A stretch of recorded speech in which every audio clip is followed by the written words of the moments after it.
Hello, everyone. I think we've got some people joining us now and just entering into the webinar. Good to have you all with us.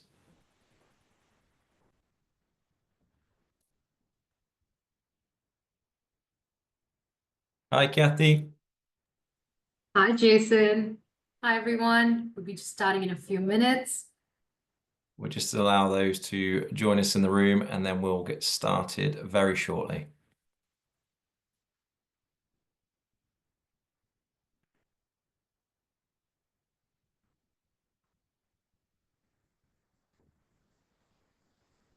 Welcome to the new people that have just joined us. We'll let a few more of you come in and we'll start in 1 or 2 minutes or so. I know we're up to 21 and that number's just gradually increasing as people enter into the room. So welcome all.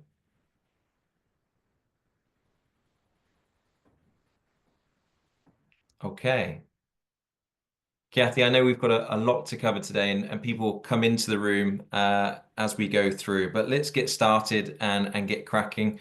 The first thing I want to say again is just welcome to all of you. Thank you for taking time out of your busy days to come and join us around a key topic, which we know is so important, around how do we leverage technology to showcase impact in L&D.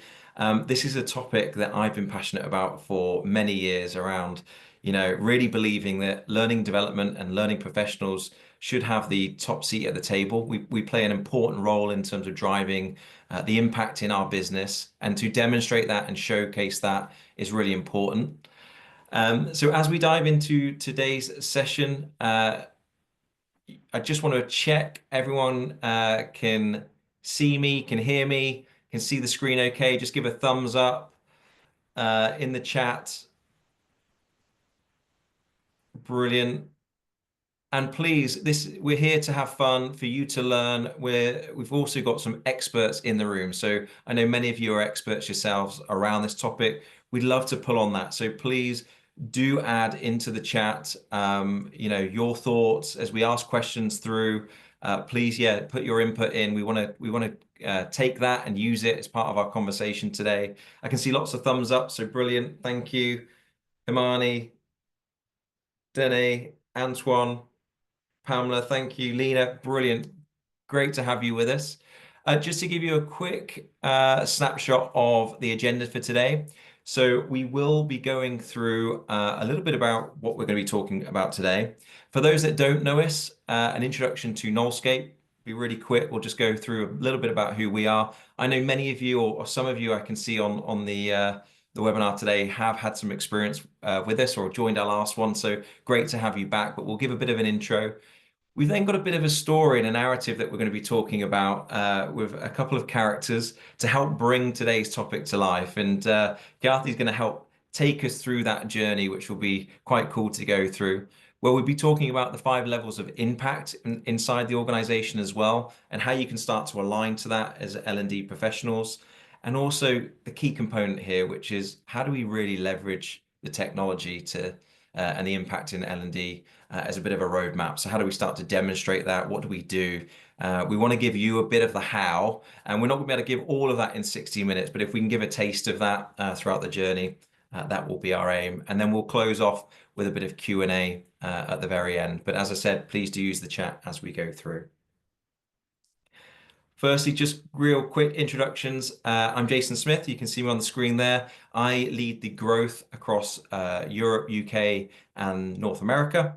And joining me today is Kathy. Kathy, I don't know if you want to do a quick intro, give a bit about you. Absolutely. Thank you, Jason. Hi, everyone. My name is Kathy Jen. I head strategic partnerships at Nullscape, and I also work very closely with the product team as a consultant. Welcome. Thanks, Kathy.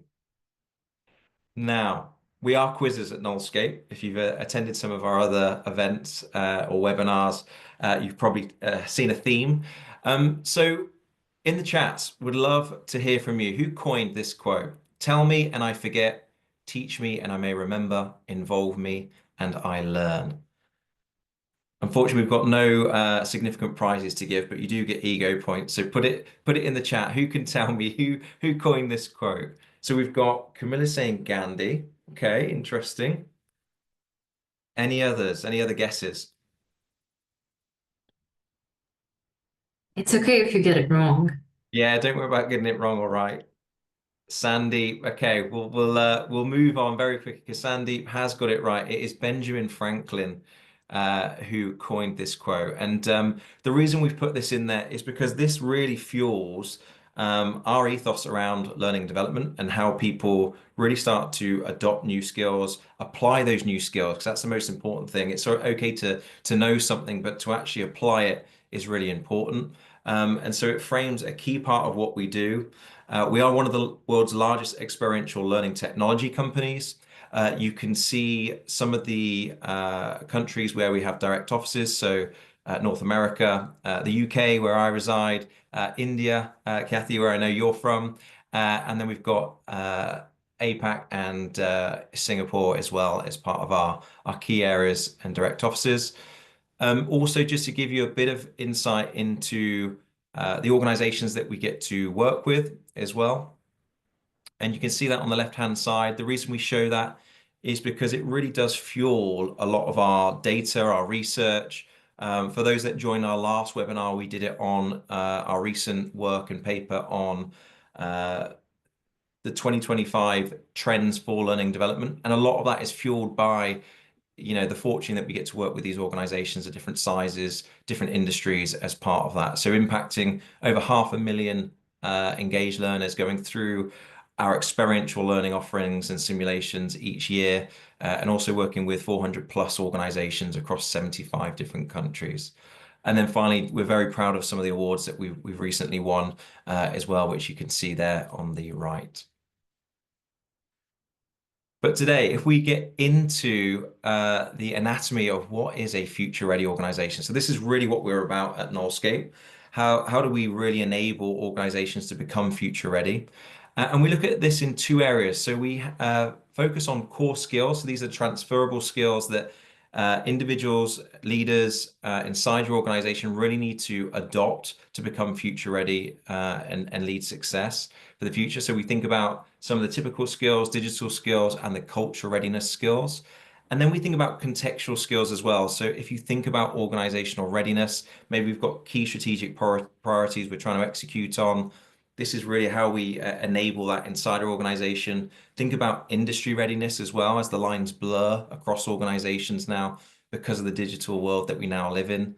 And also role readiness. How do we prepare for our next role or new roles that are being developed inside organizations? And the way in which we typically look at that is in our core skills. We have a number of off-the-shelf experiential learning offerings. These tend to be around tried, tested, well-accepted academic frameworks, behavioral frameworks. Could be around developing emotional intelligence and thinking about Daniel Goleman's work around building emotional intelligence.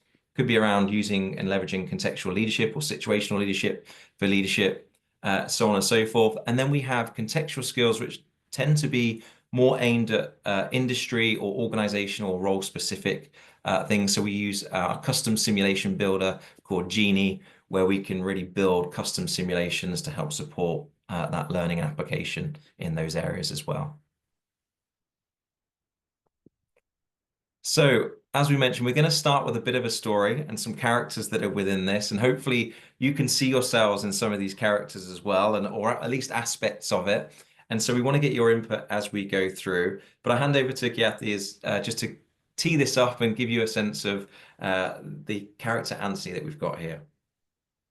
Thank you for the introduction, Jason. Let's dive in. We'd like to start by introducing Anthony. Now, Anthony is an award-winning L&D professional. He is very enthusiastic about his work. As you can see, he's planning. He's got a very happy team that works with him as well. And he works for a fairly large organization where he also does a lot of training. So he's also good at facilitating trainings himself, right? And every time he does a training that he's either designed or he's delivered himself, he has great feedback. So great completion rates, great feedback in terms of engagement. But every few weeks, Anthony goes into the board meeting, meet with the senior leaders in the organization, and the same question every time: what's the ROI? right? And Anthony's always explaining, and he's getting a little tired of explaining this again and again in terms of what his contribution is and what the impact is that he's having. So he's had enough. He reaches out to one of his peers on LinkedIn that he's found that he's been following, and her name is Lori.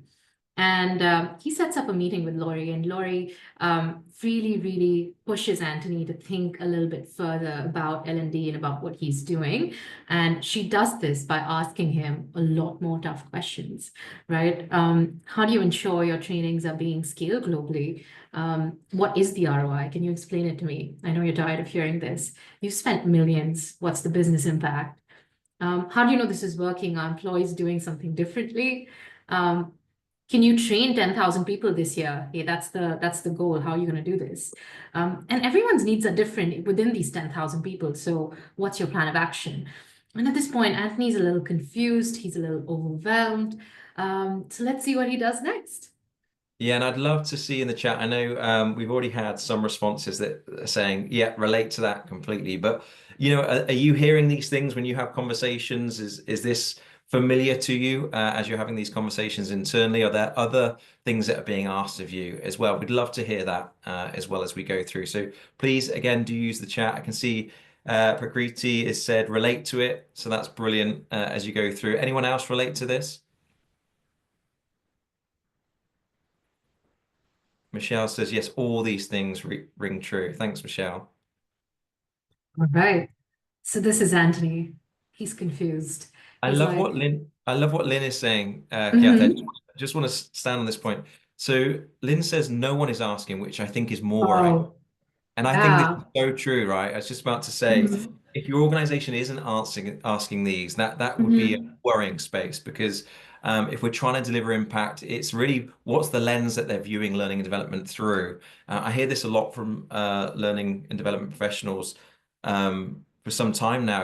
I'm not being asked these, so why should I put it in place? And I think we've really got to be careful around how we start to navigate that conversation. So I think it's a great point, Lynn. Sandeep says, yes, all true. Glad everyone's kind of resonating with this, right? And as you can see, Anthony at this point is a little stressed. He's a little confused. He's like, damn, they see me as a cost center and I don't like it, right? And he really needs to shift the narrative. And the narrative that we think he needs to adopt is to be seen as an impact center or a business enabler.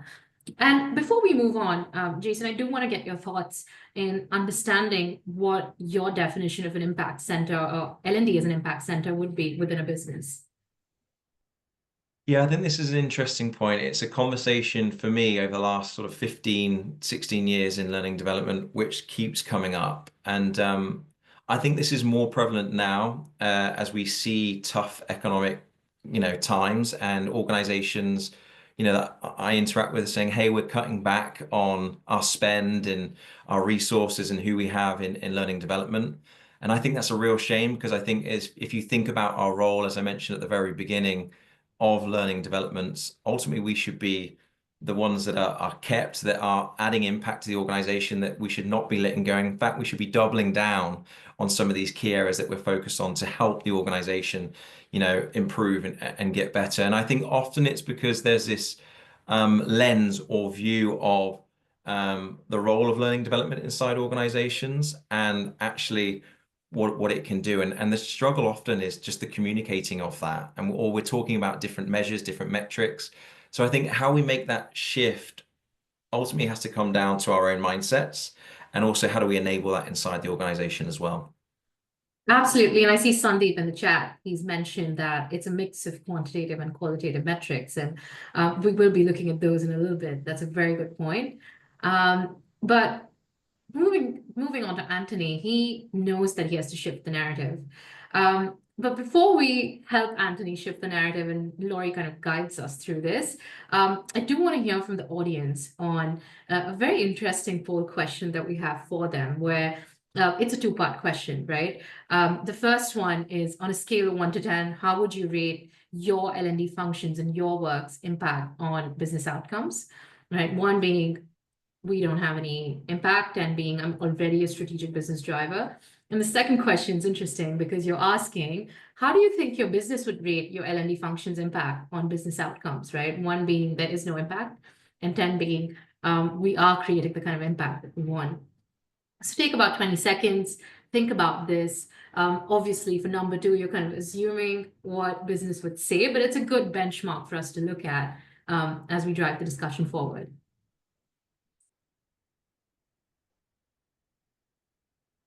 Yeah, let's see what results come in. There's some great interaction on the chat as well. Some things that really resonate as we're about to go through actually the discussion today. So I'm seeing from Antoine um, around learning impact, not just being linked to training, but also sponsoring the program and corporate culture as well as part of that. And it is a tricky question, Antoine, as you highlighted there. Richard talking about ROI has to link back to the problem statements of the business. What's changed? How's it impacted? What's the problem statement? Is it correct? And not just about volumes, attending and learning time, which often organizations are measuring almost as like a, dare I say it, a bit of a vanity metric for us as Mhm. learning development Yeah. professionals, but actually we need to get back to the business outcomes. So let's see the results, what we've got coming. Yes. Let's see the results. Um, So it's interesting because on number one, where we're speaking about L&D's impact, we have 44% saying that there's some alignment, there's limited impact, but there is intent. So we do want to work towards it. A real And split, isn't it?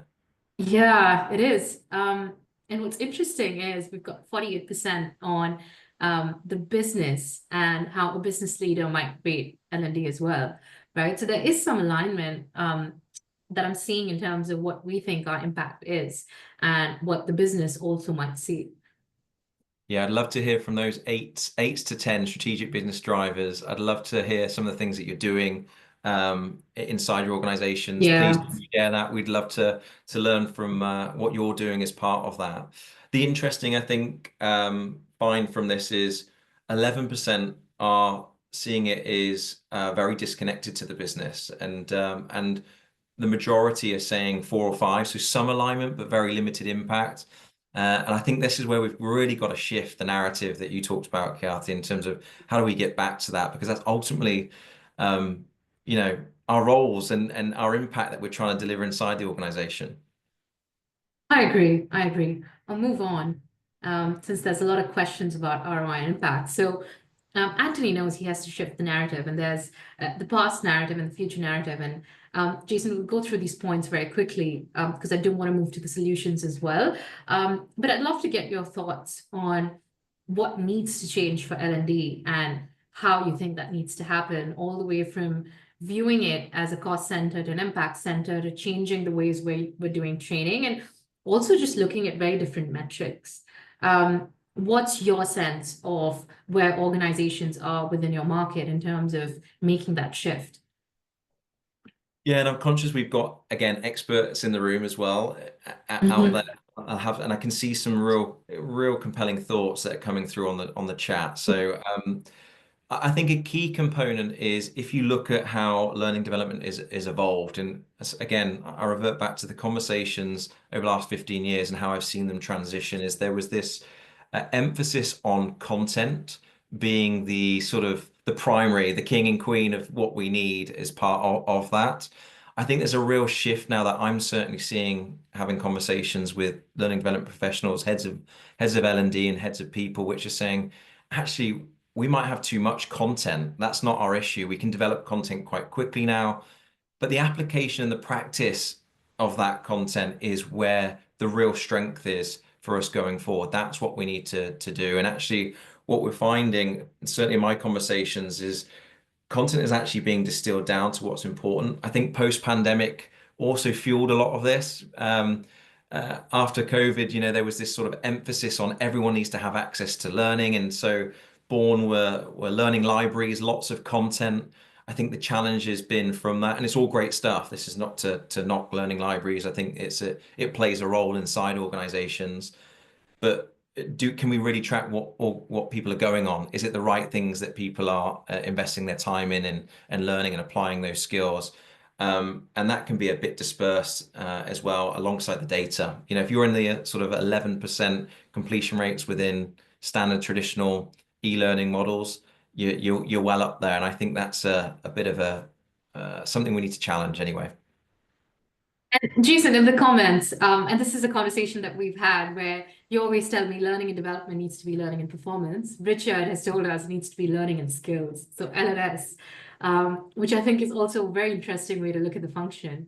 And I'm also seeing a lot of feedback on developing soft skills and the importance of developing soft skills, which I think can't happen if you're looking at content-heavy training. So that's where experience and practice really comes into the picture. And then we have Nisha kind of speaking about how there's less time, there's less attention. So we really need to be moving towards micro learning. Yeah. And I do have a very interesting anecdote that I want to share with the audience about a little bit of work that we did that kind of helped us test this future narrative with one of our partners. This was a large consulting firm, and they were really struggling with their emerging consultants, their associates that were going onto the job. Even though they've been through very rigorous training, they came to us and said the number of errors they're making, their stakeholder management skills are very poor. So to your point about soft skills in the audience, right? And that classroom training or even role playing wasn't really cutting it.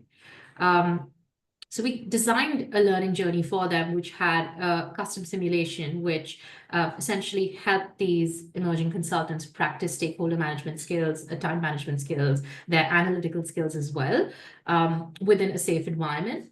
We ran this for a few months, and we realized that the needle movement in terms of feedback from the client, in terms of the learner's confidence level, all of this had gone up. And in the chat, someone had mentioned that it has to be top down. We do need business sponsorship.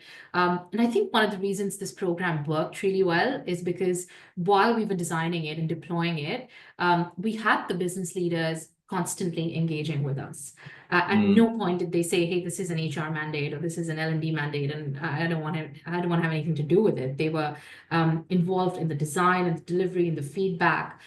So I do think that the future narrative works, and I think that it does address a lot of the problems that we're facing. But of course, it's hard to implement when we're in the thick of it, and resources are limited. But let's look at how we might do that. So before we move into actionable steps, I did want to speak a little bit about ROI and metrics as well. We have 5 levels of impact that we look at Nullscape. And I'm going to bring those up really quickly, right? All the way from level 1, which is the learner or the individual, to what L&D can do for society, or how L&D actually contributes to society in the larger scheme of things. So we want to zoom in, look at, let's say, one tree, and then kind of zoom out and look at the forest as well, right? And have that whole sense when you're designing learning interventions. And Jason, you mentioned you've been doing this for a while, so I wanted to understand your thoughts on this learning framework and where you see organizations struggle, where they stop, and maybe what they can do better. Yeah, I think the biggest emphasis that I could say from what I'm seeing out there, and again, I know we've got experts in the room, so I'd love to hear your thoughts on this and where you're seeing it inside your own organizations. But many, I think, that I interact with, we tend to stop at the learner or team impact.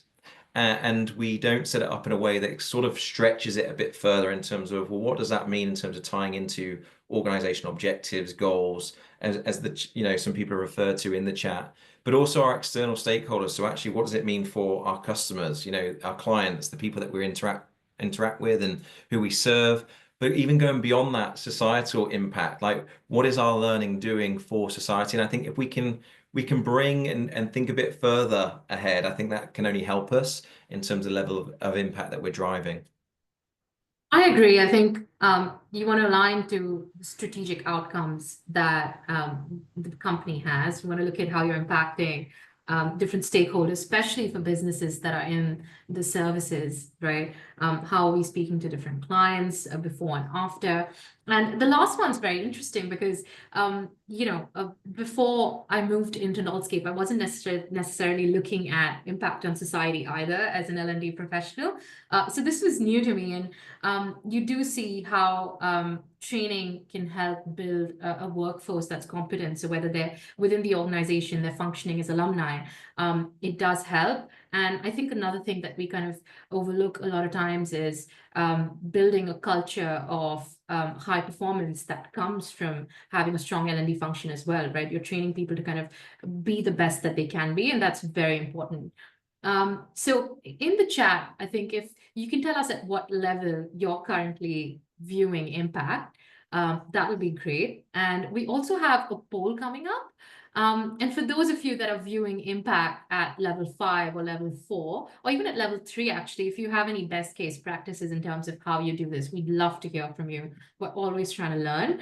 And for those of you on the call today, we will be sending you a small cheat sheet in terms of what those metrics could look like across those different levels as you're planning your L&D interventions. Now, of course, these are different for different organizations, for different departments. So it's going to be a laundry list, but the idea is to kind of get you to start thinking about what that looks like, right? And the other thing is, Jason, I think I want everyone on this call to kind of leave with, this sense of purpose that their work doesn't stop with a training or with a team or with just impacting certain subsets within their organization, but it does have a larger role to play in the world that we live in. Yeah, I love that. I think we forget sometimes the impact that is not just in a person's role or that those skills often transfer to home, can transfer into other roles, future roles as part of that, the impact that we have in our interactions day to day. So I think it's a really key point. So I think Yeah, we've, I mean, oh, sorry, go sorry. on, Kathy. I was just waiting for the results. Ah, you've got it. Okay. So 9% at society, 22% are saying we can get to the external stakeholder level.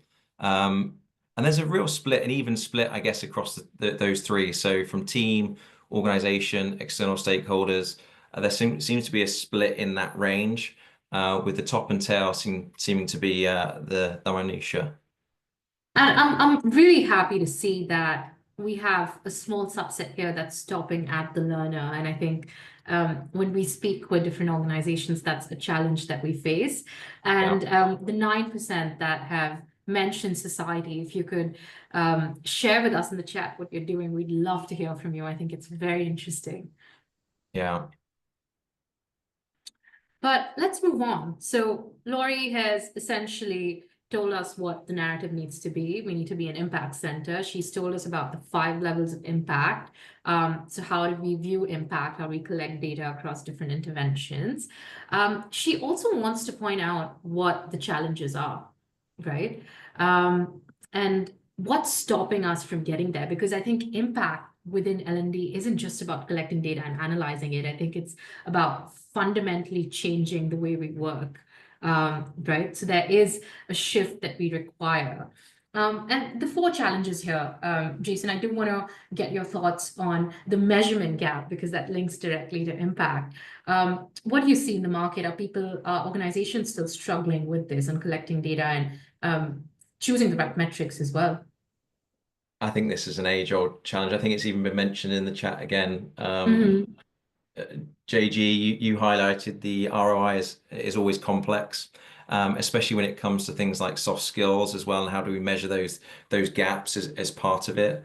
But I don't think it's going away. I think it's been amplified even more. I think organizations and business leaders are saying now, hey, this is great stuff that we're doing, but what's it actually doing for our business and how's it impacting us? And I think to measure that, we're going to be talking about a little bit today around how you can leverage technology to do that in a variety of different ways. But more and more now, I think we can't just hold off and say, hey, this is really hard. I think we've got to overcome that challenge and actually move it forward if we're going to move the narrative forward for learning development as well and start to tackle this. I agree. And I think the measurement gap and links back to the first challenge as well about leadership buy-in. The minute you have data and you can show your business leaders, hey, this is what I'm doing, this is my impact. Even if it's softer aspects of your impact, I think it does make a difference. And Antoine in the chat has mentioned that scalability is his biggest issue, and Michelle as well. And y'all won't be surprised, honestly. We have conversations every week where this comes up. So just last week, I was speaking to a very large retail provider in APAC, and they've got about 100,000 people that they need to train on data and AI in this year. And last year was the same mandate. So they did have leadership buy-in, they did have investment coming in. They just didn't have the means to scale. Right. Mm. And they trained about 10,000 people last year as opposed to 100K. So they came to us and they said, hey, we need something that's scalable, but at the same time is personalized. And we're struggling. We want to meet our goals this year when it comes to skill development and behavior change. So I think that also is an age-old problem that exists just because of the kind of training methods that we're using or how we're deploying our funds in order to train people. Yeah, and unfortunately, we don't have. I know for many of you will be probably reiterate this, something what from what I'm hearing, we don't have large learning development functions that can and facilitators and coaches, mentors that can sort of go in and sort of dive into that level of impact. So we need something that goes beyond sort of the traditional e-learning type and actually give something that gives some feedback as well to capture that data. Absolutely. I know we talk about challenges on all of our webinars, but I do want to move on and spend a little bit more time on the solutions. So let's do that. And before we move into the solution, I think we also wanted to speak about why that solution exists, so what it does for different L&D functions in our experience. And you can see Anthony kind of also pushing the wall here. So Jason, do you want to speak a little bit more about the performance curve and what that means for us? Yeah, I think as learning development, if we just took a step back and looked at our business and where, we've got top performers or people that are doing things really well that we need to drive our strategy, drive our growth, maybe drive our customer experience, whatever those key metrics the organization's going to, living and breathing our values and our mission is part of that. They often sit as the sort of top 20 or 10% inside our organizations. And I think some of the traps that we often fall into is we focus our energy there. They almost we go to them because they're already doing it. They love learning and development already, so they fuel our conversations. Or we go on to the other end of the spectrum, which is those underachievers that say, "Hey, these are dragging us down. We really need to boost these up because it's going to hurt us." But where we try and shift and say is, let's think about the middle where we've got the biggest impact that we can make inside the organization. Perhaps these are people, and they often sit as your sort of 60 to 80% of people inside your organization that maybe are living and breathing or developing those skills sporadically, but they're maybe not doing it as consistently as some of our top performers and portraying those skills or applying those skills in a certain way or within a certain context. If we can focus our energy there, almost bottle up what are our top performers doing in terms of developing their skills and applying it and cascade that into the middle, that's where we're going to get our biggest impact. I agree. And I do want to share Laurie's secret sauce and her 5 steps to make impact, to design L&D in a way that allows for learning impact to be recorded and then communicated. So we'll very quickly just see the 5 steps and then dive into the ones that we think are important.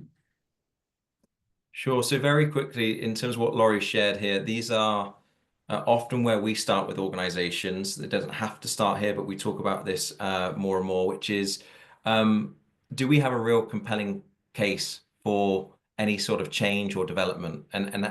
Or does it just sit in the learning space? It becomes a nice to have. So compelling case, do we have business sponsors and champions? Maybe there's some of those top percenters that are doing it. How do we pull those into our learning environments?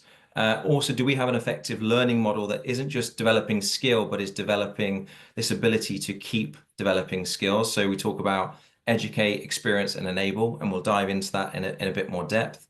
But also, how are we creating a level of accountability and reinforcement inside our organization with that data, with the application? And lastly, the fifth element, are we building a culture of continuous learning? Again, so it doesn't stop once we've done a learning intervention, but how are we actually, as someone said in the chat, how are we weaving it into the day to day as part of that? So people are applying this day in, day out and continuing that loop of learn, apply, reflect, learn, apply, reflect as they go through. Yeah, and before we move on, Jason, we had Anna in the chat who mentioned that she's working with underachievers and top performers exclusively. Yeah, it's Um, interesting. it's very interesting. And Anna, I do want to understand, is this a mandate that you've been given, or is this like an organizational priority? Do you work with the middle at all? Is there anyone, your peers maybe, that's working with the middle? I'd be interested to know what that looks like. But Um, let's as, move as, on. as we said, you're not alone, Anna. So just to highlight that as well. Yeah. No, we're just a curious bunch. We just want to learn from you as well. So before we move on, I think what's going to happen is we're going to deep dive into these steps. And wherever possible, we're also going to kind of show you best case practices of things that have worked for us at Noldscape. So we do want to show you what a simulation looks like, what a learning journey for us with Educate, Experience, Enable looks like. So hang on and do participate in the chat, ask us questions if you have any about the technology, about the learning journey itself. We do want you to take away as much as possible. But let's move to step 1 and 2, right? Let's dive in.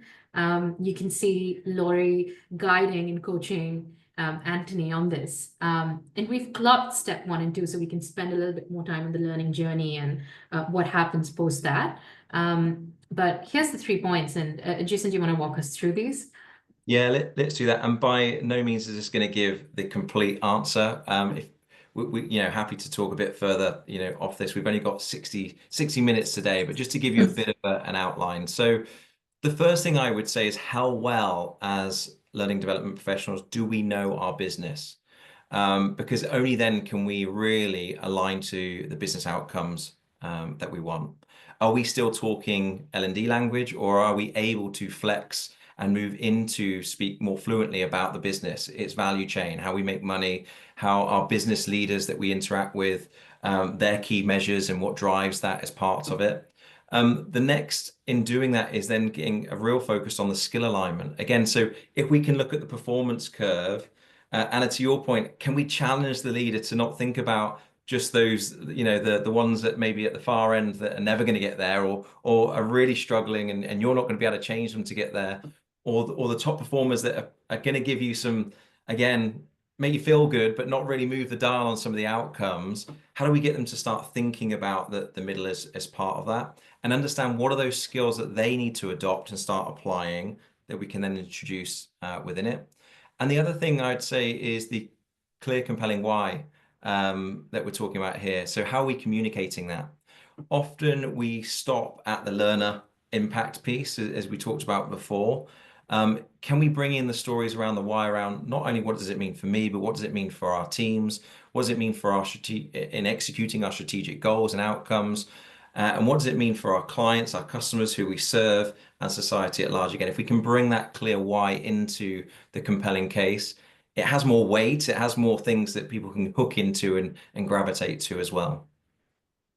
I agree. And I think on outcome alignment and speaking the same language as the business leaders, what's interesting is when we were designing this webinar, we also kind of put together a small packet about a business model canvas that we do take a lot of our clients through as well when they're thinking about L&D. And so we'll be sharing that with you for you to kind of sit down with your teams, junior members in your teams, and map what the business looks like, and then identify opportunities to align skills, articulate the why, and see how your L&D function communicates to that. So watch out for that. But I'm going to move to my favorite step now, which is step 3, which is where you'd actually deploy the learning model. That's where the real work happens. And this is a 3-step process, right? And this is a methodology that we've been using for the last decade or so with Educate, Experience, and Enable. Educate is knowledge transfer. It does sound, it's exactly what it sounds like. You have high tech, high touch. You can do live classes, you can do offline classes, a little bit of self-paced learning, maybe caselets going out as well. You do want a combination here. We think that works really well. So really meeting the learner in the place and in the way that they want to be taught. The second one is experience. And this is where we really shine. And it's interesting because when I joined Noldscape, it was the first time that I was playing a simulation, and my mind was blown because of the kind of learning experience it creates and the kind of reflection it creates for the learner. So here you want to provide a safe environment for your learner to practice those skills that they're learning within Educate, right? Unless they have that safe environment, that it's going to be knowledge, or a few learners will be nervous about going back and trying it on the job. So they might not get anything from it. So this sandbox environment almost really helps. And the last one is enable. And this works because through the experience piece, we're able to collect a lot of data on behaviors, on skills within that sandbox environment, and provide this at a group level, an org level, at a learner level, and really help different stakeholders reflect on what's going on and what's required, right? And I'm also interested in kind of showing you how this plays out. But before we get to that, Jason, your thoughts on this model and what your experience has been. Yeah, and I know we're keen to show people, and people are probably saying, "Hey, what does this Yes. look like in Mhm. real life? How do we apply this?" I just wanted to say a couple of things on when we're thinking about technology and how it applies to educate, experience, and enable. And I think one of the things that we've got to be careful of, especially with technology now, being able to build and formulate content very quickly, is not to amplify a problem that we've already got. We talked about that, we've got learning libraries, we've got lots of content. If we're just piling on more content on top of content, we're just amplifying a key challenge. Now we need to educate, and that's really important. But I think the key bit that we're seeing is how do we shift that into experience from something that is learning by listening into learning by doing. Going back to Benjamin Franklin's quote at the very beginning, how do we involve people in that learning through doing? And I know we're going to show a little bit about that, but also to the scale point that some of you have mentioned in the chat, um, if we can use technology and leverage technology to really start to act as a coach, as a mentor in the day-to-day that people can then use when they're looking to apply it in their day-to-day, that's where we're starting to get some real wins as part of that. So, Kiati, I know people will be keen just to see some examples of this. So why don't you show it? Absolutely. And Flavia has a very interesting variation of this model. So I'm glad that we're on the same page. Yeah, I love it. Um, Right. So to Jason's point about this being tech enabled, and to a lot of your point in the chat about soft skills, right? We essentially had a global pharma company that works very closely with us, and their challenge was that they had about 600 plus first-time managers last year.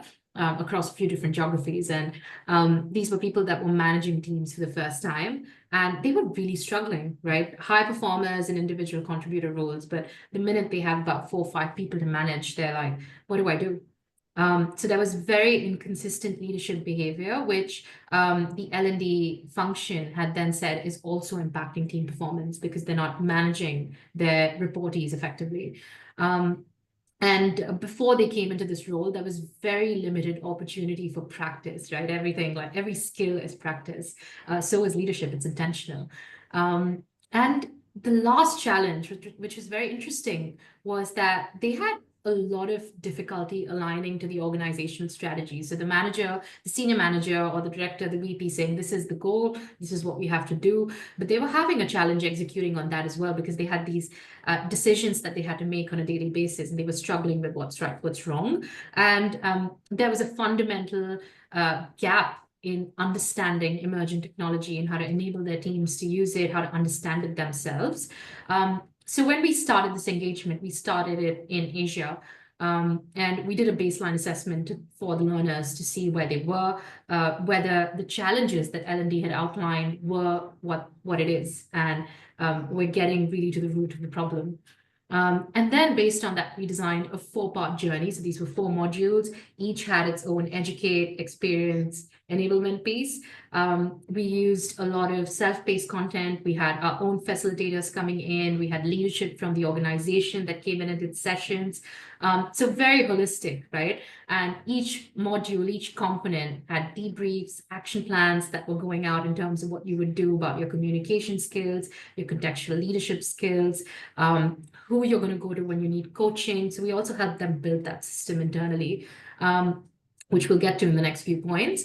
And the interesting thing is, and the reason we were able to show needle movement here is because once the knowledge transfer was done, the learner actually played a simulation, right? So you could see two screenshots here. One is for a contextual leadership simulation. The second one's very interesting. It's a simulation on critical thinking and decision making, but it uses Grand Prix as an example. So all you F1 fans out there, you're actually managing a team. You've got two cars, two racers, and you have to make sure that they're performing the best that they can. You're getting your, I think it's called the Constructors Championship, right? You want to win that. Yeah. So that's the context, and we got them to play this after they finished education. We got the report, we reflected on it. They went back, the learners did their bit at work, and then they played the simulation again a few months later, right? And we really saw needle movement in terms of their skills and competencies and how they were behaving within the simulation, which was key in showing that there was needle movement outside of those 180s and 360s that we did with them. We got feedback from their teams as well. Just as an extension to this case study, what I wanted to do was I wanted to show everyone in real time what the simulation looks like. So for those of you that haven't experienced it, the simulation that we're going to be showing you today was a part of the last journey. It's called AI Edge. So it is a simulation for people to learn about the basics of AI in the context of the work they're doing, for them to really understand what the technology means, and how they might implement it in their work on a day-to-day basis. So I'm going to stop sharing my screen very quickly, and I'm going to bring up the simulation as well. So hang tight.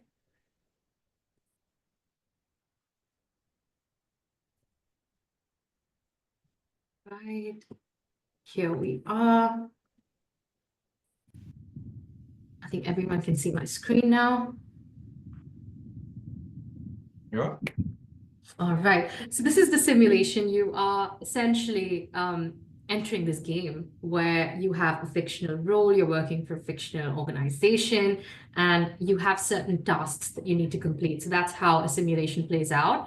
And there are different scenarios in it. So we'll go through one scenario, and if you do want see how this works for you, then you can essentially reach out to us and we'd be able to. Hi Remy, Quantum Vertex, QV, is a well-established conglomerate with divisions in healthcare, manufacturing, financial services.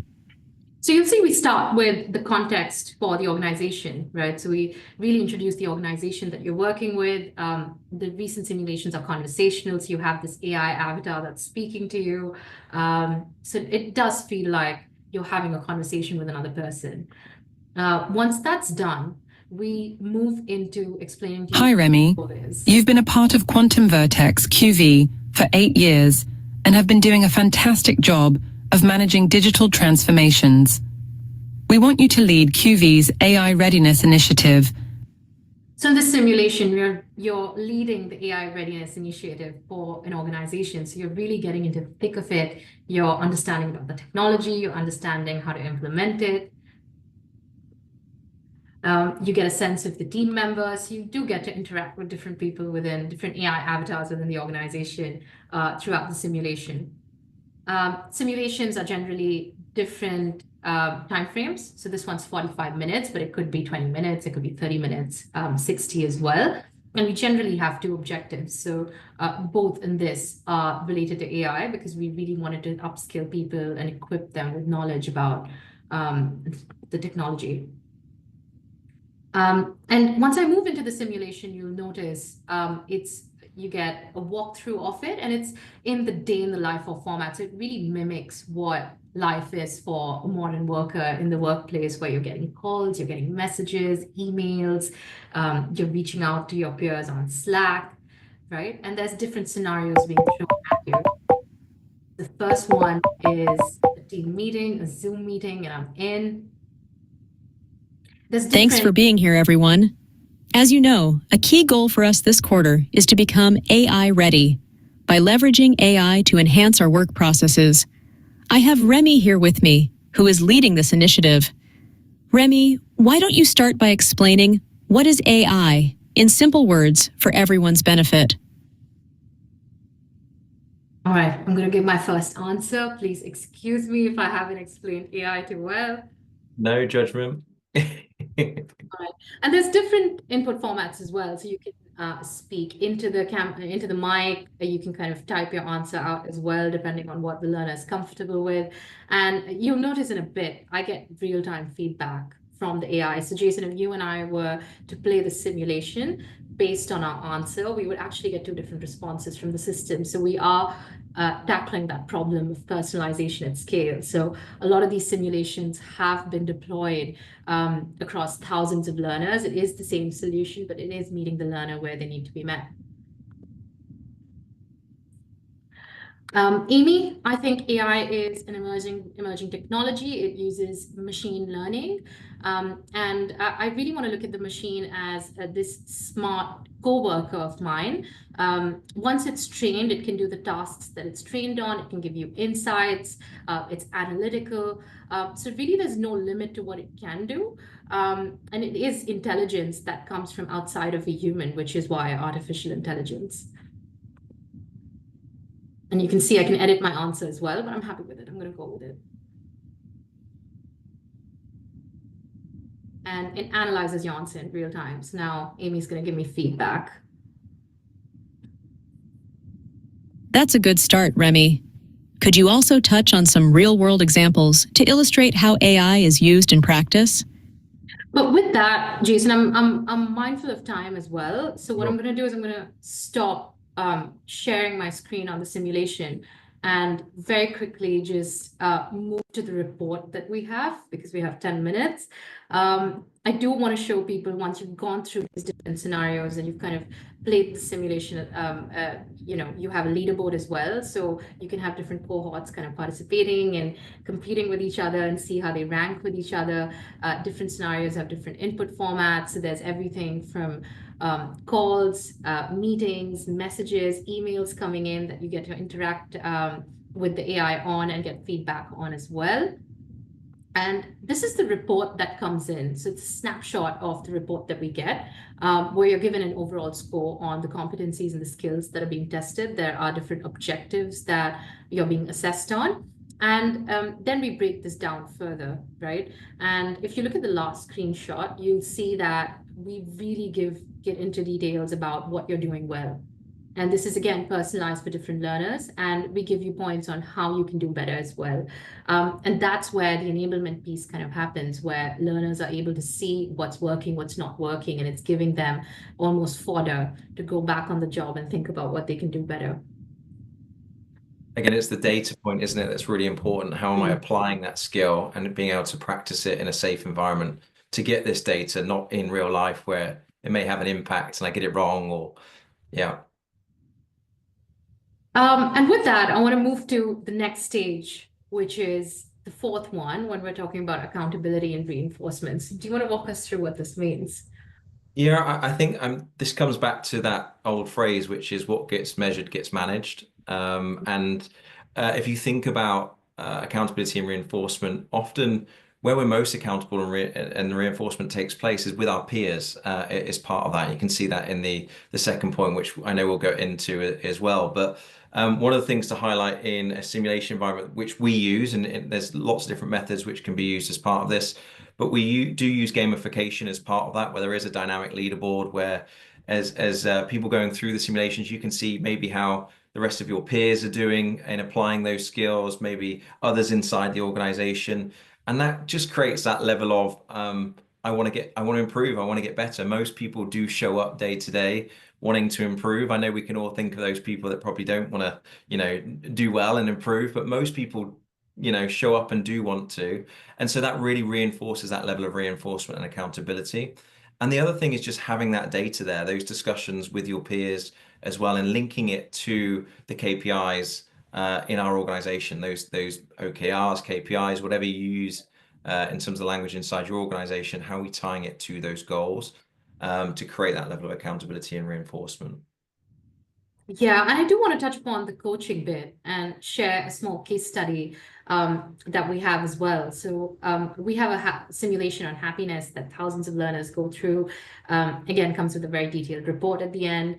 But Raj, who developed the simulation with us, who's a professor at the University of Texas at Austin, his complaint was, how do I reinforce that learning once I'm done with the session or once they're done playing the simulation? So the ask was, like, if I could clone myself and give myself to every learner, every first-time manager, that would be best case.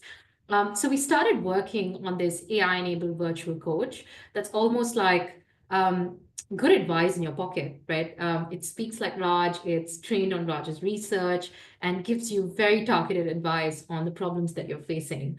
And it's different from ChatGPT and the other AI models that are available because it manages your privacy. So your data isn't going anywhere, and it's giving you advice that you require. So if you went to Raj's coach that only speaks about happiness and well-being, and you ask them about a balance sheet, he would say, well, this is not my area of expertise. So you're getting a safe answer, you're getting a tried and tested answer. So this is a solution that we've been deploying around the world to kind of reinforce that learning and to have coaching happen in a certain kind of way that we think is effective. And for the last step, Jason, we have building a culture of continuous learning, right? We have Laurie saying learning can never stop. So maybe you want to summarize what this one is. Yeah, I think this goes back to whatever model that you're learning. It's not just about the skill that we're trying to equip people in, but it's also building that muscle of continuous learning within that as well. So the reason why we talk so much about leveraging things like simulations and something experiential with data is because you want to keep this continuous cycle through whatever skill they're developing on that sort of learn, apply, reflect that we mentioned earlier, because that is really what fuels. You can take that model and apply it to anything as you go through. New skills will come out. We see organizations shifting to a skills-based organization now rather than roles-based. We'll see more skills that are going to be more important for the future as technology changes and moves forward. But having that framework and this almost repeatable rhythm of that will help fuel some of that as well. Absolutely. And it brings me back to those 5 points of impact where you're really able to hit point 4 and 5 if you have that culture of continuous learning. It's top down. Your leaders are enabled on continuous learning as well within their teams. But with that, I think we're also a little short on time. So we'll close this and we'll thank Laurie for her mentorship. As you can see, Anthony has gone through this process. He is a little older, a little wiser, and he's looking back at his journey of the 5 levels of impact. And we just want to thank you for attending the session. And as we close, I do want to point out that you will be getting a business model canvas PDF from us for you to start thinking about what conversations to have in the workplace. We will be sending you a small guide on the 5 levels of impact to get you to start thinking about what that looks like for different learning interventions that you're running. We'll also be sending you an early invite to our next webinar and a quick shout out on a demo session with licenses, if that's something that might be of interest to you. So watch out for more communication from Nordscape. We have a very quick feedback poll as well that will come up. So be sure to answer this as well. We'd love to hear what you have to say, especially the last one about what topic you'd like to hear about next. So we can really customize that learning or that experience of that 1 hour for you. Yeah, and just to reiterate, Kathy, what you shared there, if any of you in the chat would like to experience one of those simulations yourself, again, like we just said there, you've got access to that for joining today. Happily set that up for you as part of it, so you can go through it yourself. Or if you need a walkthrough of the business model canvas that we're providing, again, please reach out. We're happy to help with that, just as part of the conversation and reinforcing this conversation really, which is aligning closer to the business outcomes that we're trying to drive. Absolutely. And I think Sandeep had a question for us in the chat as well, saying Yeah. that you need to develop a learning organization on a continuous basis. And I think you've hit the nail on the head, Sandeep, when you say that. And I think when we consult with different organizations, that is our endeavor. Even if it's a one-off engagement, we try and leave the L&D team and the leaders with ways in which they can continue that learning even once we've left. So that is the goal. Yeah, I think there was this phrase that came out quite a lot, wasn't there? Is we need to create a learning organization. I think almost like it was an end state, and what does a learning Yeah. organization look like as an end state? I think what we're articulating here is the way in which you approach learning and align it to business metrics and outcomes that matter for the business start to reinforce that learning. You'll get a learning organization will come as a byproduct almost of doing that as you're looking at that model of working and interacting. So I think that's what we're articulating a little bit here is how do you enforce that rather than just becoming learning and order takers as part of that into moving into the sort of the business coach, if you like, hand in hand. Yeah, I agree. And I mean, if you have any other um, questions for us, you can ask us in the chat. We're here for another few minutes. We started about 2 minutes late, so we'll keep this running for another 2 minutes. Sonia is asking us if we can receive the recording for the session. Sonia, our team will be in touch with you about that. So watch out for communication from our end. Yeah, we'll hang on for a little bit. Any questions, thoughts, things that come to mind, please do share. We'll stay on for a further few minutes just to capture any of those. Yeah, and I just want to point out, I think you've been a very good audience to have. When we host these online sessions, we always go in with a little bit of skepticism on whether people are going to chat with us, and we do want to hear from everyone. And I think we had a lot of conversation in the chat, so thank you for that. It really makes the session interesting and really pushes us also to do better. Yeah. Thanks, Tammy. That's really nice to hear. Been inspired. Some of the phrases, what gets measured gets managed, educate, experience, enable, focus on the middle performers. Love it. Great summary. Thank you, Tammy.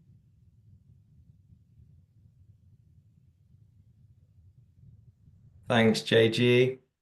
Thank you, JG. And I think we'll give it Thank another you. minute. Thank you, Dilip. Galaxy Tab A is a great name. Thank you. Thank you. All right. Thank Thanks, Antoine. you, Antoine. Have a good day. And I think we can close the session with that. Thank you, everyone, for signing in. Until next time, have a good Yeah. evening, good day. Bye. Bye, Thanks, Jason. everyone. Take care. Bye.